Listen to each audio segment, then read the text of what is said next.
이번 시간에는 가족 간의 단톡방과 위치 공유, 이벤트 공유를 하는 앱을 만들어 볼 예정입니다. 서로의 마음을 표현하기 쉽게 이모지도 추가하고 용돈 조르기 등 가족 간의 유대를 다지기 위한 아기자기한 기능들을 넣어 보도록 하겠습니다. 패밀리어브라는 폴더를 작성 후 프롬프트에 앱에 대한 요구사항을 화면과 같이 작성해줍니다. 상세한 기능들은 중간중간 추가해 나가기로 하죠. 프롬프트에 플래닝과 페이스트 모드 선택이 있는데 초기 구현 시는 플래닝 모드로 하시면 됩니다. AI 모델은 자신에 맞는 걸로 고르시면 됩니다. 요구사항 작성 후 진행시키면 화면과 같이 앱을 어떻게 설계하고 어떤 기능들을 구현할지 설명해줍니다. 추가적으로 제안하는 기능들이 있네요. 몇 가지를 확인해보고 는 기능들을 추가해 보도록 합시다. /플랜 명령어에 추가 제한 사항을 입력하면 요구사항 문서가 업데이트됩니다. 문서 업데이트 후에 프로시드 입력 후 진행시킵시다.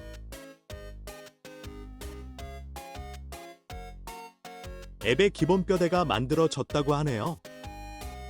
설계 문서를 작성했다고 하니 확인해주고 그대로 진행시켜 봅시다. 태스크 MD 문서에 따라 지도, 채팅, 공통기능에 대한 화면을 구현했다고 하네요. 추가적으로 나머지 기능들도 태스크 MD에 맞춰 구현하도록 진행해봅시다. 더미 데이터 대신에 실제 데이터 연동을 위해 구글 파이어베이스와 연동이 필요하다고 하네요. 파이어베이스 연동을 위한 가이드를 해달라고 요청합니다. 가이드에 맞춰 파이어베이스 가입 후 프로젝트 생성하고 설정을 진행해줍니다. 설정하다 궁금한 점은 다시 프롬프트에 문의하시면 됩니다. 파이어베이스와 구글 맵에 대한 연동 설정이 제대로 되었는지 확인 요청해봅시다. 연동이 성공적으로 되었다고 확인해주네요. 나머지 기능들도 마저 요청하고 프로젝트 구현을 마무리해봅시다. 프로젝트 구현이 완료되었다고 합니다. 이제 안드로이드 스튜디오를 띄워서 빌드해보고 테스트를 진행해 보도록 하죠. 안드로이드 스튜디오에서 코끼리 아이콘으로 빌드를 해보시죠. 딱 빌드 에러가 발생했네요. 빌드 에러난 부분을 캡처해서 안티그래비드 프롬프트에 올려놓고 에러를 체크해달라고 요청하면 디버깅이 시작됩니다. 빌드 에러는 해결되었네요. 런 아이콘을 눌러 앱을 실행시켜 봅시다. 런타임 에러가 발생하네요. 이번에도 에러난 창을 캡처해서 안티그래비트에 올려놓고 런타임 에러를 확인해달라고 요청합니다. 파이어베이스 초기화나 앱 초기화 등과 관련된 에러들이 검출되고 수정되었습니다. 에러에 대한 원인과 해결 과정을 보여줍니다. 안드로이드 스튜디오로 빌드 시에는 HP와 그래들 호환 이슈가 많은데 안티그래비티가 자동으로 정리해줍니다.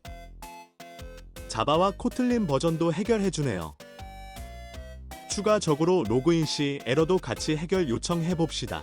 앱 빌드 성공 후 테스트 진행하고 추가적인 요구사항들을 /플랜 명령어로 요청하고 업데이트된 걸 확인했습니다.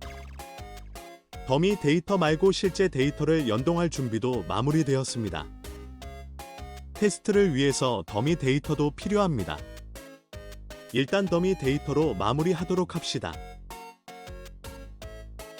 몇 가지 아기자기한 기능들을 추가해봅시다.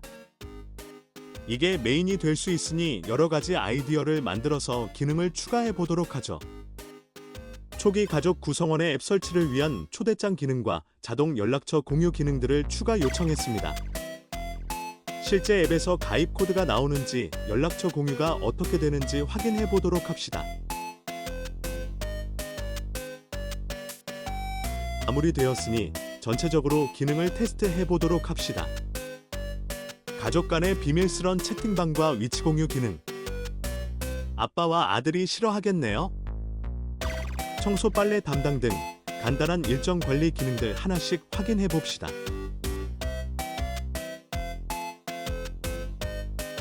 이번 시간엔 가족 간의 유대 관계를 높여주는 앱을 만들어 봤습니다. 각자 어떤 기능들이 추가되었으면 좋을지 생각해보고 구현해 보도록 합시다. 참고로 이후 배터리 개선과 일정 관리 등에 대해 수정해봤습니다. 다음엔 좀 더 재밌는 앱 만들기로 만나도록 하시죠.